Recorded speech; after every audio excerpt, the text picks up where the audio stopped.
I'd like to invite our final speaker up here to talk to us is Peter Lavac. Peter is a Sydney-based, high-profile barrister who has previously practiced in Hong Kong as both a defence barrister and a prosecutor. And he has been working for the last few years pro bono for the family of Eden Westbrook. Some of you may be aware of that case, and he's going to talk a bit about that now. Thanks, Peter.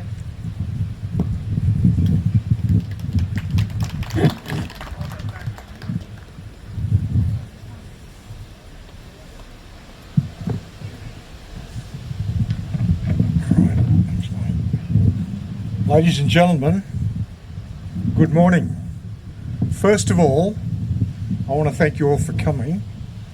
Second of all, I want to thank Sue and Rosie for inviting me to talk to you beautiful people today. And anybody who hates injustice is beautiful, and you're all beautiful. It's not only a pleasure, it is an honour and a privilege to be here today. Some of you may be wondering, what is a criminal barrister from Sydney doing here in sunny downtown Hobart? An outsider trying to tell the local authorities how to run their show. The reason I'm here, ladies and gentlemen, is because 9 years ago, 18th of January 2015, a beautiful, bubbly, vivacious little schoolgirl named Eden Westbrook was found hanging from a tree in St Helens. She's only 15 when her beautiful little life was savagely snuffed out.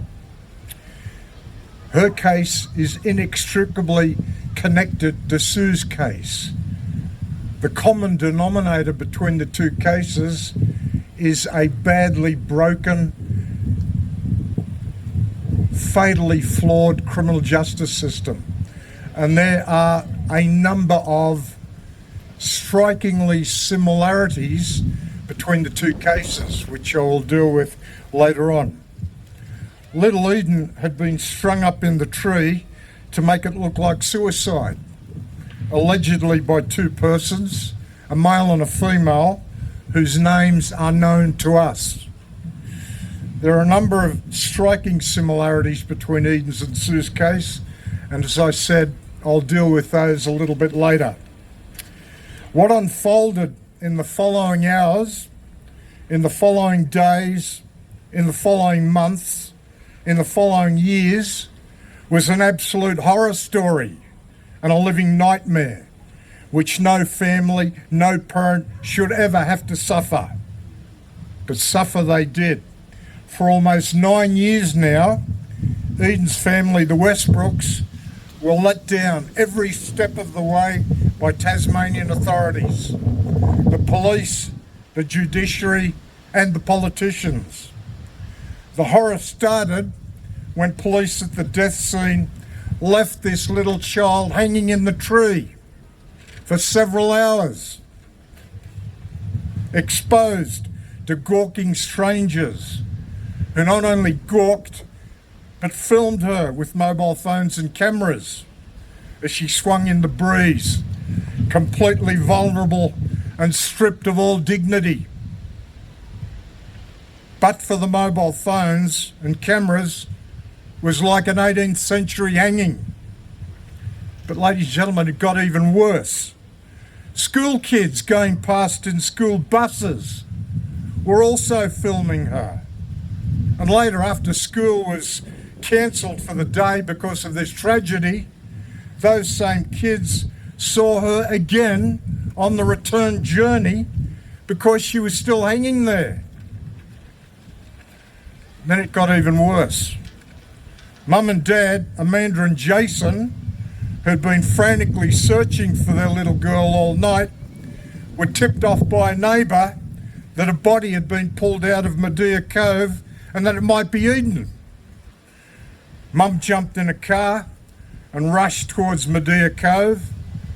Dad, Jason, followed not far behind in a second car. As Amanda was parking her car opposite the Fisherman's Memorial Park, she was greatly relieved. She thought she saw Eden standing upright. Oh my God, she thought, they have revived her. But the relief was short-lived, as that illusion was quickly shattered when she ran closer and realised their precious little girl was hanging. She begged the cops to cut her down, or at least cover her up. They refused. Then it got even worse again. Jason arrived at the scene in the car, in the second car. He did not even know that his little girl was dead at this stage. As he approached, one of the cops called him over and said, "Jason, I need to talk to you about Eden. When was the last time you saw her?" Jason answered, "About 8:30 p.m. The cop had called him over to a position where Eden was hanging right behind the cop. Jason answered the question and looked up, and for the first time laid his eyes on his beautiful baby girl hanging from the tree. With a blood-curdling scream, he collapsed to the ground, sobbing uncontrollably, grief and anguish. Amanda immediately rushed to his side to try and comfort him. Guess what happened next? The cop turned on his heels and walked away. I first became aware of this case almost 3 years ago in April 2021, when I was in St Helens preparing to compete in the Targa Tasmania car race in my Lamborghini racing car. I met the Westbrooks purely by chance in St Helens, and when they related the horror story of their little Edie, I promised and vowed that I would do everything in my power to get justice for little Eden and answers for the family. Over the course of many years' practice as a criminal lawyer, I have prosecuted and defended in over 100 murder trials, not only in Australia, but also Hong Kong. So I know a little bit about homicide cases. It did not take me long to join the dots, and I concluded very early in the piece that Eden did not commit suicide. She had met with foul play. I also concluded wrongly at the time, as it later turned out, that what purported to be a police investigation was badly botched and bungled by stupid, incompetent Tasmanian cops. Number one, a mere police constable was assigned as the officer in charge. Now, this was a cop more suited to directing traffic than investigating a homicide. Number two, no attempt was ever made to seize Eden's mobile phone for evidence of grooming or pedophile activity. And this alarmed me, considering her tender age of only 15. She was an underage schoolgirl. 3, crucially important witnesses were never interviewed so that statements could be taken from them. 4, CCTV footage depicting Eden in a heated argument with an older female shortly before her death was never ever presented to the coroner. And surprise, surprise, that footage disappeared. 5, an inspector who later purported to investigate the investigation produced a written report in which he attempted to shift the blame from the police to the Westbrooks for the appalling mishandling of the death scene, on the grounds that the police never invited the Westbrooks to come to the scene. The Westbrooks went there of their own volition and initiative.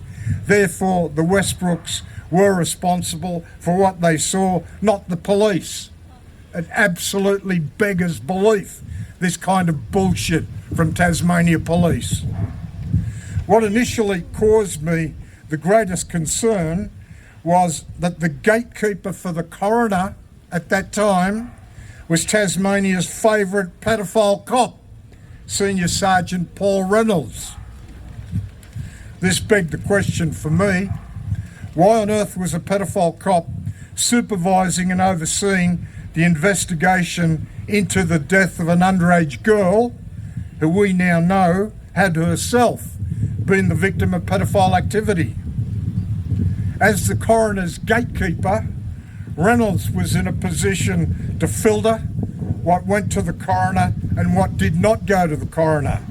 For example, the missing CCTV footage was never presented, and the crucially important witnesses who were never interviewed. Paul Reynolds' most valuable contribution to the people of Tasmania was when he very altruistically blew his fucking brains out. And the whole world now knows what happened next. He was rewarded. He was celebrated with a police funeral of honour. Honestly, you couldn't make this stuff up. There was a police guard of honour. Streets were cordoned off for a police motorcade of honour. And no less a dignitary than the Commissioner of Police himself delivered the eulogy for this creep. The other thing that greatly concerned me at this early stage was all the secrecy. The coroner refused to hold a proper, transparent, public coroner's inquest on the grounds that, quote, there were no suspicious circumstances, unquote. Now this puzzled me because the cops at the death scene refused to cut Eden down because they told Amanda that there were, quote, suspicious circumstances, unquote. And later on, the inspector, who purported to investigate this debacle of an investigation, also gave that reason in his written report that Eden's body was not cut down because there were, quote, suspicious circumstances, unquote. Yet the coroner concluded there were no suspicious circumstances. What then occurred instead was a coronial secret star chamber process held behind closed doors from which the family were barred, their lawyers were barred, and the public and media were barred. Now this completely flies in the face of one of the most important principles of criminal justice, that justice must not only be done, it must be seen to be done. Now, how on earth can justice be seen to be done when nobody is in a position to scrutinise, to challenge, to test what went to the coroner from Paul Reynolds and his team of so-called investigators? And to this very day, for 9 years, despite repeated requests from the family, from me, from Channel 9, we have not seen one single document that the coroner relied on to conclude that Eden's death was suicide, that no one else was present, and that there were no suspicious circumstances. In fact, in the coroner's very skimpy 3-page report, which is remarkable for its extreme brevity, she has not referred to one single specific detail in any one single specific document which led her to the conclusions that she came to. What a load of bullshit, ladies and gentlemen. 1 year ago yesterday, 26th of January 2023, we had a massive breakthrough. A whistleblower came forward. He told the Westbrooks Eden did not commit suicide. She was strung up in the tree to make it look like suicide. I immediately flew down to Tasmania, met with him. He not only agreed to talk to me, he allowed me to record 2 records of interview with him over 2 days on 2 separate mobile phones. I immediately gave those recordings to Amber Wilson of the Hobart Mercury, to David Murray of the Australian, and to my lawyers in Sydney, in case anything happened to me. The whistleblower named names. He gave me the names of the 2 persons, a male and a female, who allegedly strung Eden up in the tree to make it look like suicide. He also gave me the names of two persons who are the primary source of that information. I then hired a private detective who found all four of them very quickly. It only took him 6 days. Money very well spent. There are locations where they were living. Around about this time, we launched a podcast, The Garden of Eden, with a brilliant podcast producer, Jay Walkerton, the boss of Podshape in Brisbane, and his brilliant team. They launched a podcast to raise awareness of what's going on down in this crazy state. Jay was a very experienced radio producer and presenter from Nova Radio. He's done a fantastic job. Jay is absolutely brilliant. He is a genius. He is going to help me get justice for Eden and her family. Within 24 hours of the launch of the Garden of Eden, we had 65,000 downloads in 24 hours. Amber Wilson at that time also wrote a brilliant article for the Hobart Mercury about the whistleblower coming forward and claiming this was murder, not suicide. And it was on, ladies and gentlemen. The floodgates burst open. Witnesses started coming out of the woodwork, corroborating the whistleblower's information. I subsequently spent several weeks driving around Tasmania and Victoria, hunting down these witnesses and obtaining written witness statements from them, or recorded witness statements that were recorded by Jay.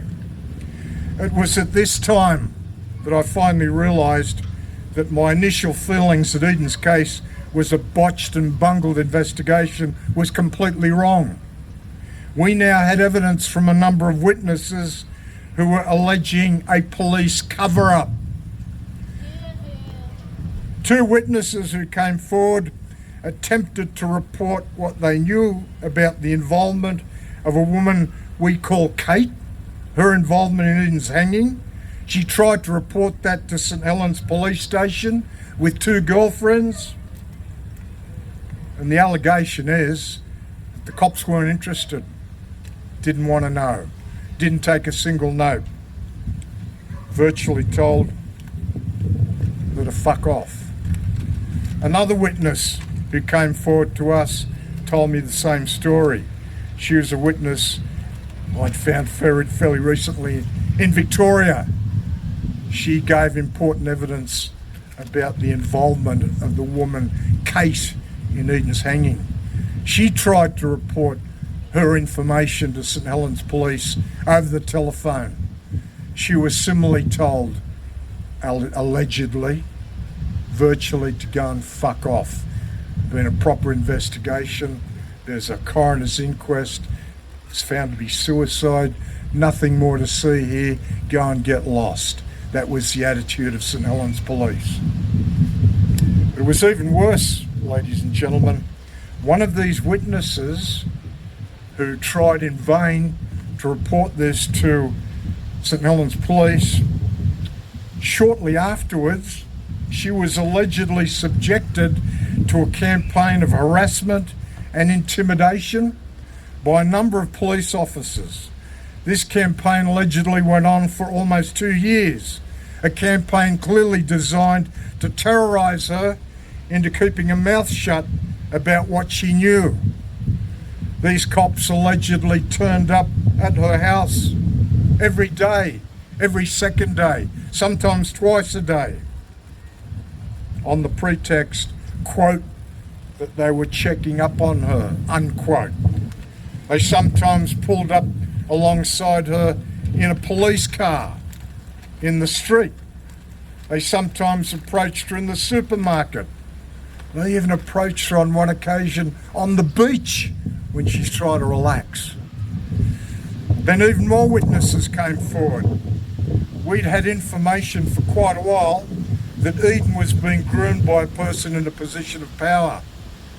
This information came from someone associated with the Ashley Juvenile Detention Centre inquiry. Then 2 witnesses told me that it was even worse. They gave me information alleging that Eden was actually sexually abused by pedophiles with drugs to facilitate that abuse.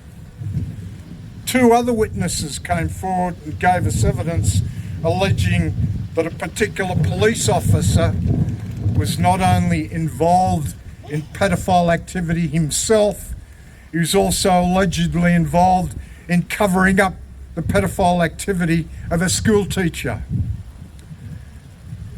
Now, most recently, last Monday, I flew down here last Monday to take a very, very important witness statement, and this was a very important piece of the jigsaw puzzle.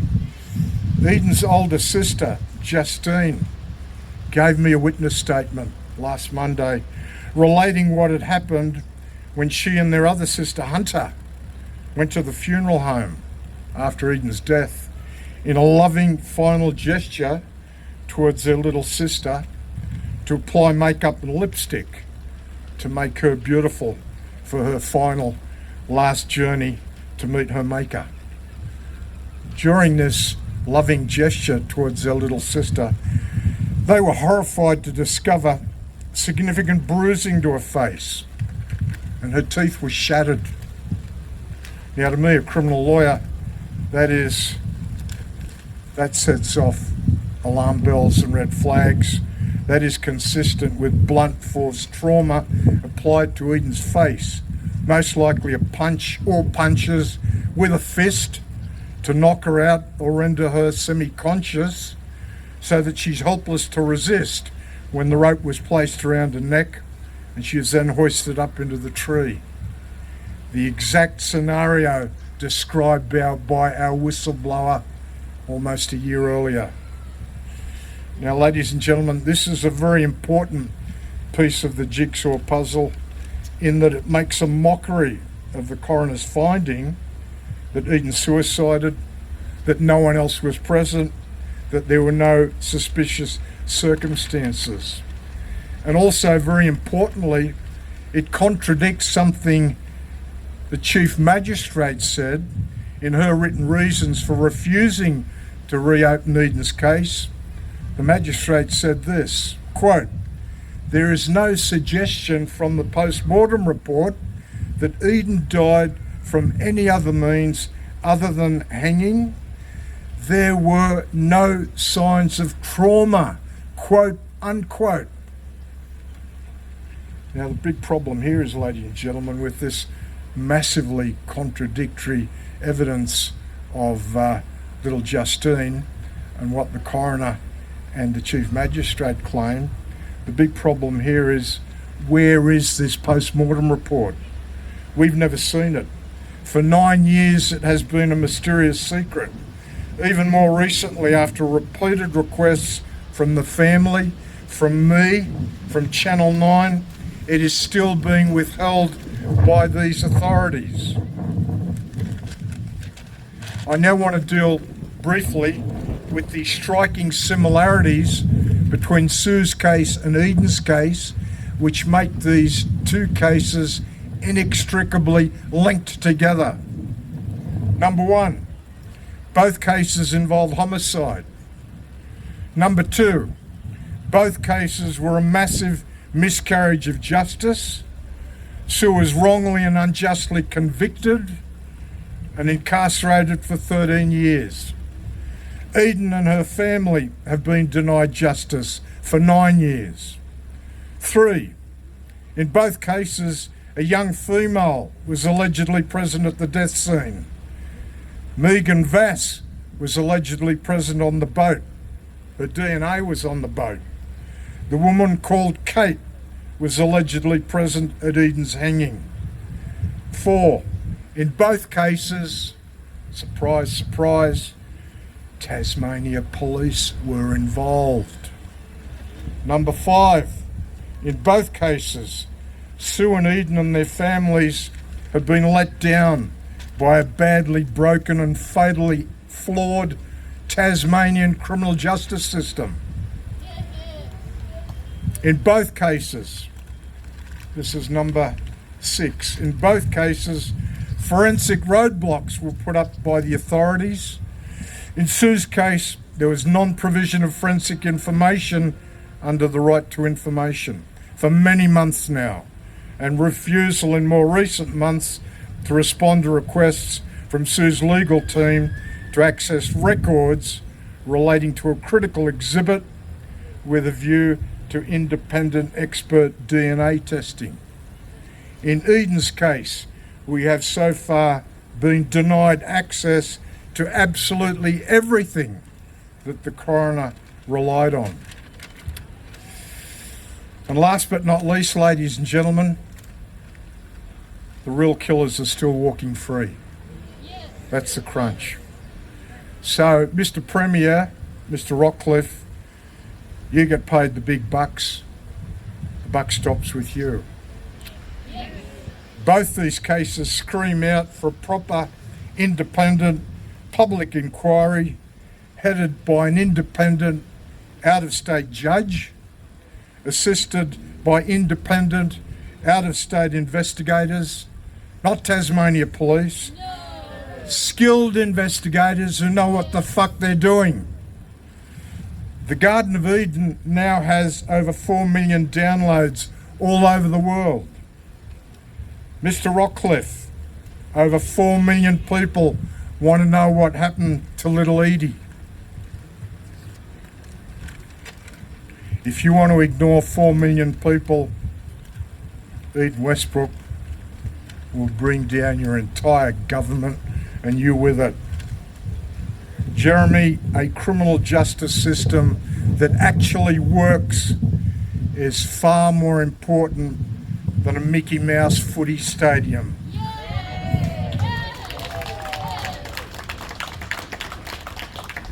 Thank you, ladies and gentlemen, for your very kind attention.